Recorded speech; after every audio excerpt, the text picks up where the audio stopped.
भगवान से बड़े कोई भी नहीं हो सकता, हम भी नहीं, आप भी नहीं, ना मुख्यमंत्री जी। और भगवान जिसको बुलाएंगे वो अपने आप दौड़ा चला जाएगा।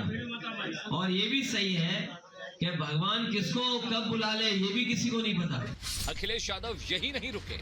अखिलेश ने कहा, ऐसा लग रहा है कि भारतीय जनता पार्टी सूची बना रही। अयोध्या कार्यक्रम में कौन जाएगा कौन नहीं जाएगा, ये भगवान श्री राम का कार्यक्रम है, इसमें उन लोगों को ज्यादा हस्तक्षेप नहीं करना चाहिए। भगवान जिसको बुलाएंगे वो जाएंगे।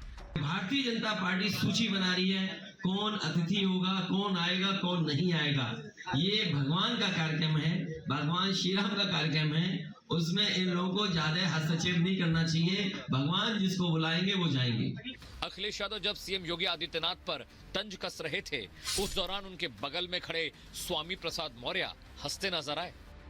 जाना ना जाना समारोह में उनका अपना विचार और अपने आस्था की बात है, लेकिन हिंदू देवी देवताओं को लगातार गालियां देना, अपमानित करना, यह घोर पाप है, महापाप है। इस तरह की बातें उनको नहीं करनी चाहिए और सब तुष्टीकरण की नीति के कारण कर रहे हैं।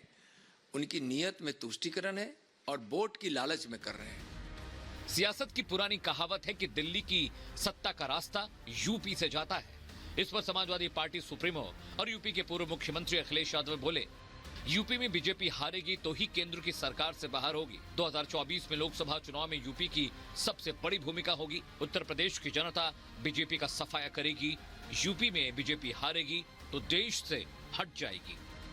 अखिलेश यादव ने यह भी कहा कि समाजवादियों ने नारा दिया है कि 80 हराओ बीजेपी हटाओ। समाजवादी पार्टी इस नारे को टारगेट मानकर काम कर रही है। इन तमाम सियासी दांवपेचों के बीच जहां एक पक्ष निमंत्रण मिलने के बाद भी कार्यक्रम में जाने या न जाने को लेकर संशय में है, तो वहीं किसी को इसका निमंत्रण ही नहीं मिला।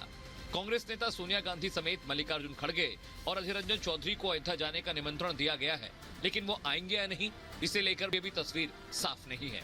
जबकि शिवसेना उद्धव गुट के प्रमुख उद्धव ठाकरे अभी भी न्योते का इंतजार कर रहे हैं। Bureau report, Republic Bharat.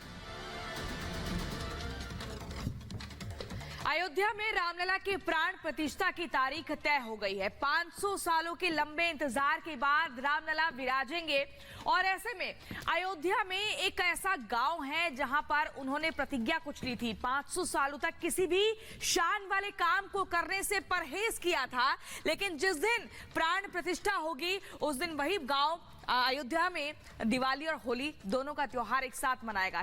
किस तरह से इस गांव में इस माहौल देखा जा रहा है, इस रिपोर्ट में दिखाते हैं।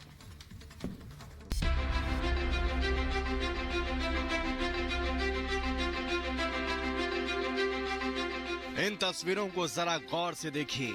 हाड़ कंपाती इस ठंड में ये पांव नंगे ही रहते हैं। ऐसा नहीं है इन पांवों को ठंड नहीं लगती, ऐसा नहीं है इन पांवों में कांटे नहीं चुभते, ऐसा भी नहीं है कि इन पांवों में छाले नहीं पड़ने का वरदान है, बल्कि ये पांव सदियों पुरानी उस प्रतिज्ञा का प्रतीक है जिन्हें 500 साल पहले इनके पुरखों ने की थी। जी हाँ, सुनने में आपको अजीब जरूर लगेगा, लेकिन सच है।